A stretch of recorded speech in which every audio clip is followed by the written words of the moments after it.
चिंचली यात्रेस जाणाऱ्या भाविकांचं कृष्णेत स्नान, महाराष्ट्रातून येणाऱ्या भाविकांची संख्या वाढली। अंकली मांजरी परिसरात कृष्णेकाठी चिंचलीस जाणाऱ्या भाविकांनी लिंब नेसण्यास गर्दी केली असून कृष्णकाठ देवीच्या नावाने दुमदुमलाय। रायबाग तालुक्यातील श्री क्षेत्र चिंचली येथे मायक्का देवीच्या यात्रेनिमित्त मुंबई, नाशिक, पुणे येथील भाविक दरवर्षी मोठ्या संख्येने यात्रेनिमित्त येत असतात। यावर्षीही भाविकांची संख्या अधिक असून मांजरी परिसरात कृष्णेकाठी लिंब नेसण्यासाठी भाविकांनी गर्दी केल्याचं चित्र दिसून येत आहे।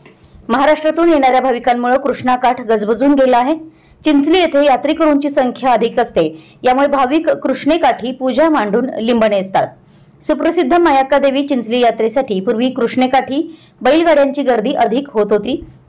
सध्या बैलगाड्यांची संख्या कमी झाली असून चारचाकी वाहनांची संख्या अधिक असून परिसरात वाहनांची वर्दळ वाढली आहे।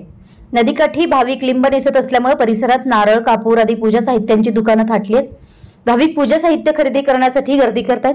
दिनांक 22 पासून यात्रेस प्रारंभ झाला असून बुधवार दिनांक 28 रोजी यात्रेचा मुख्य दिवस आहे। कृष्णा नदीच्या दोन्ही काठांवर भाविकांनी गर्दी केली असून चिंचलीला जाणाऱ्या मार्गावर भाविकांची मोठ्या प्रमाणात वर्दळ वाढली आहे। मागुबाईच्या नावाने चांग बेलाच्या गजराने परिसर दुमदुमून गेलाय। अलका रोडे, मांजरी।